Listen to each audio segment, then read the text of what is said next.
Shalom para pendoa kekasih Tuhan, apa kabarnya? Luar biasa ya, tetap semangat dan disiplin. Kita patut bersyukur kepada Tuhan di dalam situasi kondisi yang kurang baik akhir-akhir ini berkaitan dengan tempat kita tinggal, bahkan di seluruh tanah air banyak mengalami kendala karena adanya penyebaran virus corona. Bersyukur kepada Tuhan, Tuhan baik memelihara kehidupan kita.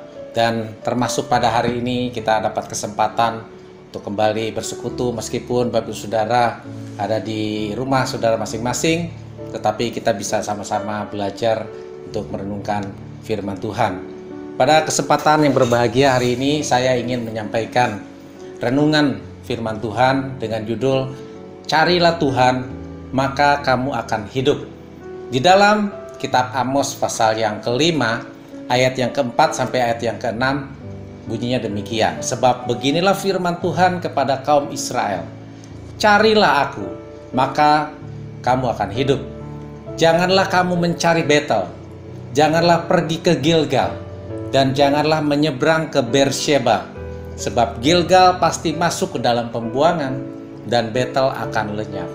Perhatikan ayat yang keenam. Carilah Tuhan, maka kamu akan hidup.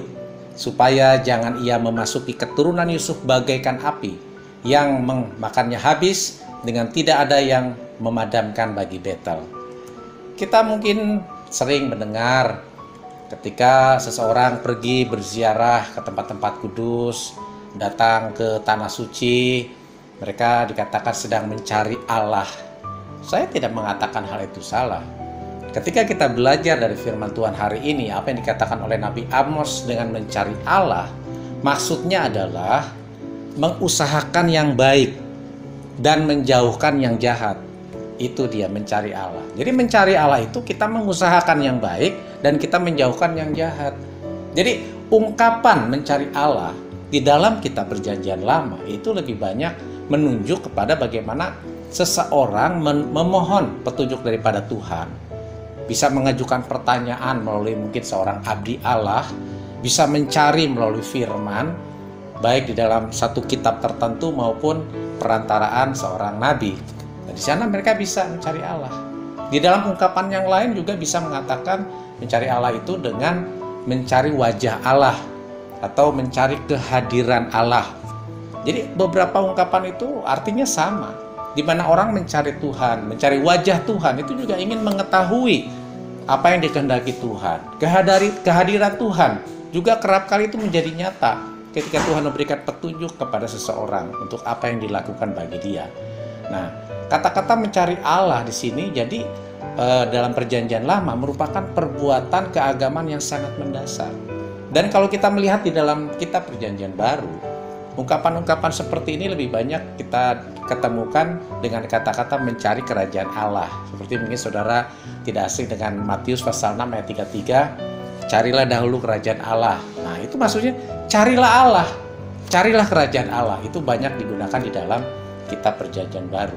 Di dalam ayat yang kelima kitab Amos tadi mengatakan, janganlah kamu mencari Betel, janganlah kamu pergi ke Gilgal, janganlah menyeberang ke Beersheba, sebab Gilgal pasti masuk ke dalam pembuangan, Betel akan lenyap.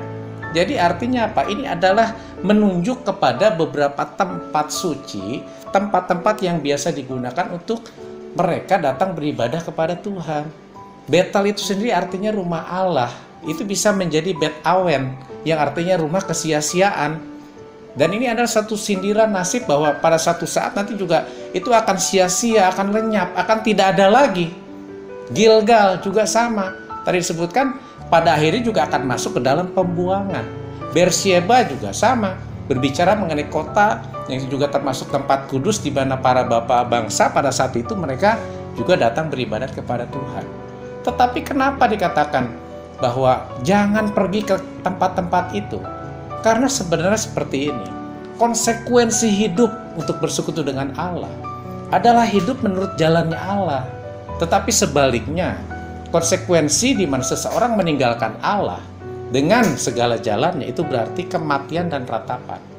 Nah, sikap mereka itu sebetulnya kalau Bapak Saudara membaca di dalam ayat-ayat seterusnya seperti dalam ayat yang ketujuh, mereka mengubah keadilan menjadi ipuh. Ipuh itu sejenis tanaman ya pahit, ya. Jadi ini digunakan sebagai lambang bahwa mereka itu dalam kehidupan sehari-hari mereka melakukan hal yang jahat, keadilan mereka ubah menjadi ipuh, mereka menghempaskan kebenaran ke tanah. Artinya apa? Sebenarnya dalam kehidupan mereka sehari-hari mereka meninggalkan Tuhan, tetapi mereka datang ke tempat-tempat ibadah itu hanya untuk beribadah kepada Tuhan, mencari Tuhan. Nah, pertanyaannya ketemu nggak? Mereka di dalam ayat yang ke-11, 12 menindas, mereka merampas hak milik orang lemah. Nah, ini yang ditekankan oleh Nabi Amos, bahwa semua kejahatan itu jelas-jelas perbuatan melawan Allah, sekaligus itu menghancurkan nilai-nilai kemanusiaan. Nah, jadi yang menjadi penekanan di sini adalah Israel keliru ketika mereka menyamakan Tuhan itu dengan tempat. Jadi semua tempat yang disebutkan tadi tidak menjamin bahwa Tuhan itu boleh ditemukan di sana. Tidak menjamin. Yang menjamin apa? Loh, yang menjamin adalah Tuhan pasti ada bagi hati yang bertobat. Ini dia kuncinya. Jadi selama orang, umat, bahkan pemimpin sekalipun, mereka datang dimanapun di tempat-tempat ibadat, tetapi hati tidak bertobat, mereka nggak akan ketemu Tuhan. Tetapi sebaliknya ketika seseorang ada hati bertobat, mereka beribadah dimanapun, mereka mencari Tuhan, mereka akan menemukan Tuhan dan mereka mendapatkan hidup. Jadi Bapak Saudara, sekarang mungkin kita nggak bersekutu di satu tempat, di ruang doa, di gereja. Saudara sekarang sedang di rumah masing-masing. Saudara bertobat, saudara punya hati yang mau bertobat. Saudara mencari Tuhan, saudara akan ketemu dengan Tuhan. Saudara akan diberkati Tuhan, saudara akan mendapatkan hidup dari Tuhan. Yang percaya bilang amin. Amin. Haleluya. Ya, jadi di sini tema mengenai carilah Tuhan maka kamu akan hidup. Sesungguhnya hidup itu hanya ada dalam Tuhan, tetapi ingat syaratnya tadi. Kalau kita hidup dalam Tuhan, kita nggak bisa mencampur dengan kejahatan yang selalu kita lakukan setiap hari. Sebagai perenungan buat kita pada hari ini adalah, Tuhan nggak menginginkan ibadah itu hanya sebagai suatu status. Tuhan ingin agar kita sebagai umatnya memiliki hubungan yang erat, yang intim bersama dengan Tuhan. Dalam kehidupan sehari-hari terwujud. Perilaku kita, perkataan kita, itu memberkati orang lain. Nah, orang tahu bahwa kita punya hubungan yang baik dengan Tuhan. Kemudian, kalau umat Tuhan datang mencari Tuhan, sungguh-sungguh mereka akan mendapatkan hidup dari Tuhan. Mereka akan bahkan diselamatkan dari malapetaka. Jadi mari mulai hari ini kita lebih bersungguh-sungguh mencari Tuhan setiap hari. Kita menerima kasih karunia-Nya, kita menerima kasih sayang-Nya akan memelihara kehidupan kita. Ada banyak kali di dalam khotbah-khotbah hamba Tuhan termasuk saya juga sering mengatakan bahwa jangan khawatir, jangan khawatir. Yes, saya setuju. Karena memang banyak hal kita nggak boleh khawatir. Kita punya Tuhan yang memberi kepada kita hidup. Tetapi hari ini saudara jangan kaget. Saya katakan bahwa saudara harus khawatir. Nah, saudara harus khawatir. Kenapa? Ketika saudara mulai mengabaikan jam-jam doa saudara, saudara harus khawatir. Saudara harus khawatir ketika saudara mulai mengabaikan jam-jam di mana saudara merenungkan firman Tuhan. Ya, mari kita akan kembali kepada firman Tuhan. Firman Tuhan hari ini mengingatkan kepada kita, walaupun sekarang kita tidak bersekutu secara fisik langsung karena ada social distancing, kita di rumah masing-masing, mari lakukan mencari Tuhan itu dengan sungguh-sungguh. Tetap berdoa, tetap merenungkan firman Tuhan. Jadi sebagaimana Israel juga perlu bertobat dari segala kejahatan mereka, sebagaimana mereka harus bertobat dari segala penyembahan berhala mereka, mari kita umat Tuhan yang hidup pada masa kini, kita pun bertobat dari segala kejahatan kita. Kita meninggalkan berhala-berhala kita.